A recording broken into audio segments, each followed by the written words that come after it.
Hey, hang on. Yeah, hey everybody, what's up? This is Retro Kid along with Austin Trench. And we're gonna do a quick-ish kind of video on Pacific Rim. Both me and Austin saw the movie, so just to I saw it twice. He saw it twice. I saw it once in 3D. I don't know. Did you get both showings? Both. Both. All right, good. We're gonna basically talk about the clarity of that, technical aspects, the acting, basically spoilers, the full movie as much as we can remember, and just overall how we thought the movie ended up being. Austin, you want to start? I thought the movie was amazing, and this movie has gotten some unfortunate criticisms from people, especially people who we thought we could trust, like Apollo Z Hack. Yeah, definitely. But people have to understand, this is for a specific group of people, but it's trying to get you interested. It's a film that is bringing back a genre that was ruined because of the 1998 film that will be unnamed because it stole a name just for brand recognition. And made fish cry. Lots of fish. And almost ruined the great Matthew Broderick's career. You don't mess with that man. He's Inspector frickin'... Yeah, I remember him for being Ferris Bueller. He's Ferris Bueller still in my mind.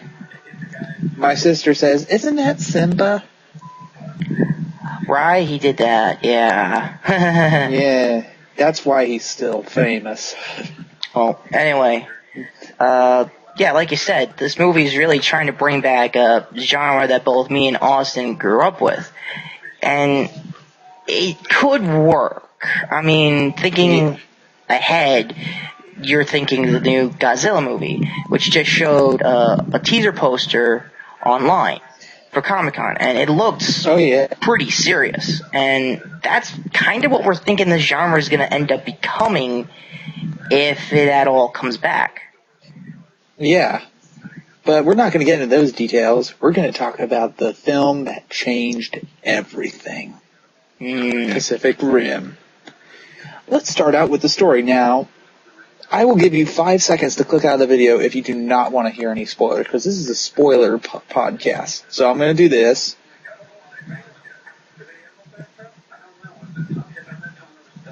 Okay, so if you stick around, you're going to hear the whole spoilers. Okay, in 2013, there is a massive tectonic plate shift that creates a portal to another dimension or another planet. It unleashes creatures called kaiju, which destroy San Francisco after 3 days of fighting, which is insane. It was. Then all of a sudden, and it shows what most part of modern society does. After something as tragic as this, all we do is rebuild, move on, and set a memorial day for it. Then it happens again, and then again, and again, and again, and again, in multiple continents around the world. Until one day, it explained in the Pacific Rim novel, Tales from Year Zero, where a person sawing the footage of it, a big-time mechanical scientist, is watching this, and then all of a sudden, through a glance of a son, playing with toys, a giant robot toy and a monster toy. So he gets the idea, these giant robots, that's called, is German for hunter. Yeah. And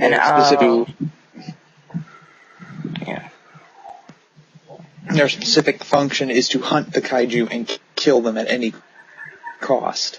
Now, the story we're about to talk while this is going, where at the top of their game, they are considered rock stars, and the kaiju are, as the says, they're turned into trading cards, turned into toys, exploited them, right? Yeah, so basically, like, the subplot of that is pretty much like you would see in, like, Tiger and Bunny, or basically what we're telling you is a good chunk of story, and honestly, we think it's a good part so far. Yeah, because we do to things like this. Like, we made an Bin Laden action figure that you could destroy. Like, we off of Grief, we also profited off kaiju toys, which I think, those toys when I saw them in the movie, I have that. Yeah, totally, man. It's like in the Nostalgia Critic Norwich of the Power Ranger Turbo vehicles, like, buy this, buy all Yeah, of these. pretty much, man. Yeah. And then it opens up to our main characters. Ollie and his brother, whose name I can't remember because he pronounces it Lee, who are the American pilots for the ultimate in mech technology, a third-class Jaeger known as Danger. Now, a lot of people have issues with the character's name, Gypsy Danger. And, like, how is it offensive? It's saying the name. It's a fighting machine. These are military names. Right. Yeah, I mean, I like the idea of the name. It pretty much says, like, a desperation. It's like, we really need this guy to get out there right now, kind of. And we just need a name that's straightforward and across. Yeah. It's not trying to be Depp. Yeah, Johnny Depp, we hope that is stuck to your face forever. Yeah, totally, dude. And because I have Cherokee in my blood, and I was offended. Wait, serious? I didn't know that. Yeah. Yeah, you want to know how I can prove it? Every time I cough up my friend's blanket, it's like, babe's a bitch. Okay. It's funny though, but good to know. it's like, wow, you got a dark side. So anyway, it takes place in the height of the Jaegers, where you meet these people. They're sent to kill the Class 3 Kaiju, which is semi-hard, but easy to beat if you know what to do situation. This is in Anchorage, Alaska, which is pretty odd, because my dad was born in Anchorage, and oh no. Wow. This is personal for you, bring back memories. That's my family's beginning. Yeah, that's like two movies we know so far that had like a Deadliest Catch opening, like Man of Steel and this. Yeah, but it's funny because we actually see a white American say this is kaiju. Yeah. I was like, yeah, same here. Like, and then the opening fight is, and by the way, continuing the first part, he's continuing the second part of it, and then I'll continue the third part. So we both take the story. We both explain the story. Yeah, totally, man. I might forget a few bits, so you might help me out on one of them. Yeah. So there is a fight, pretty good. You know, these guys are winning at first. They even something they never showed in the trailer. They have this weird hand. And I was like, wow. Yeah, like, what does that do? I was like freaking out. It's like it pulls in this creature who is, by the way, one of the only kaijus in the Pacific Rim NECA toy set known as Knifehead, which, by the way, going to NECA, I do not like how tall they made Knifehead, you know. Really? In the exact same size as Gypsy Danger. And I do like the opening idea of it where they explain that, you know, when you're inside a Jaeger, you feel on an act of God. Pretty much, but yeah. Even giants can fall. By the way, I think it's weird that the names are sort of connected with this anime called Attack on Titan. Oh, yeah. Yeah, especially that wall scene when they were taking down that wall. It definitely felt like Titan on that one. Only in the future. Yeah. In the future, we can make bigger walls instead of more mechs. Yeah, they're like, you know, this isn't working out. So anyway, the fight thing, Raleigh is being, you know, kind of like Top Gun and all that stuff. Yeah. When they both lose an arm because Knifehead pretends to be out of nowhere, comes out of the ocean, rips Gypsy Danger's arm off, sending him into some sort of brother being smashed up by Knifehead's clawing through his helmet. And it's just freaking crazy, and he has the balls to do this. He goes solo. And anyway, in the beginning of the story, they show it's dangerous when you do sync, because they have two two pilots. You already know this from the trailer. Yes. And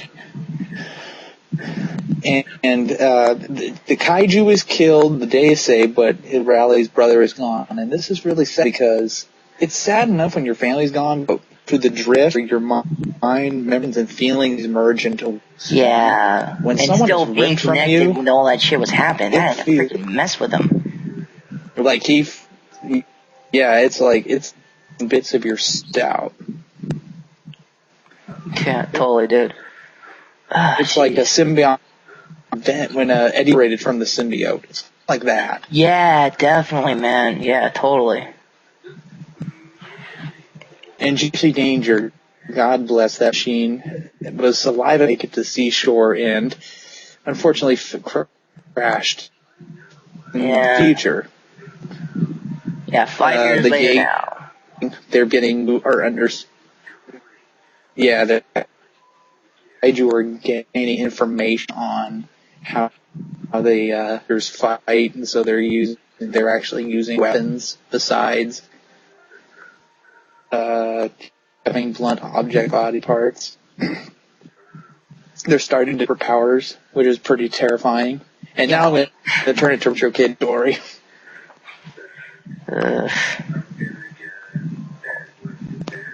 Alright, the next part is basically, Riley getting called back from his, bosses telling him, there's only 4 Jaegers left, and we kinda need you to pilot the old girl again. It's like, nah, man, I can't do it anymore. That's just, the bond was too much. We know, but sit down, shut the fuck up. The world's kinda ending. Yeah, and he gives him the best line ever. Where would you rather die, here or Jaeger? Like, Jaeger. Yeah, that's gonna be a lasting quote in my mind. I would see that. So yeah, like, that's the old, yeah. Totally, man. As you were. Yes, so basically the rest of the movie's got a bit of a Top Gun kind of thing, like Austin said. The remaining pilots are pretty much not really cool with each other at first, especially the father-son team, which you get to see a lot in the movie. From Australia, Striker Eureka's. Yeah, those guys. Eureka, yeah, Striker Eureka and Gypsy Danger, don't you think? Yeah, they got good names, but the Eureka part, was that part of a anime on Toonami that we should not be talking about? Or we should? Well, the design kind of looks like IGPX. Too, but it's a nice design. It's a little bit better than the other anime. Oh, yeah. Yeah, that's the thing about these robots. They are pretty cool looking. Especially the Russian you ones. could see these. Yeah, you could see these fight in an anime and be satisfied. You know what? I encourage, if the Hub watches YouTube videos about these things, please contact Guillermo del Toro and get like what you do with Transformers Prime, and please make this into a show, because, no offense, because of these negative reviews, it's not going to get a sequel. Hopefully it will, but you know, you gotta plan ahead for this stuff, man. This thing needs to be capitalized on. If America capitalizes on kaiju films again, we could have a lot of good profit margins for film and entertainment, because kids love, teenagers love. Oh. Yeah, and if it does well, maybe we could get like Kamen Rider stories off the ground. Yeah, better ones, ones that involve characters. And by the way, they are my favorite. And Mori, my favorite characters throughout the entire movie. Now, focus to character before we finish this. Right. So basically, gun guy. Mako Mori is the character and all, kind of like a more daddy issues. Oh yeah, she definitely shows that throughout the movie. Yeah. Yeah, she can actually defend herself. She can do so much because she's experienced so much. It's really sad because she was in Tokyo. One of the crab-like Jew attacked, killing her family. Giant and was tired running for her from this thing, because I like it that. Yeah, it's like this thing actually specifically hunting her, which is pretty terrifying. Like they see you and they want to freaking eat you. Yeah, it's like, Godzilla never must did eat this something child. like that. And all of a sudden she's saved by Coyote Tango, which is an easy Jaeger, which we don't really see. That's a little negative. Well, I'm pretty sure they could adapt like a comic story to flesh that out some more, as if the movie does any better financially wise. And, there's a deep with the main captain that piloted Coyote Tango because he raised her as his own.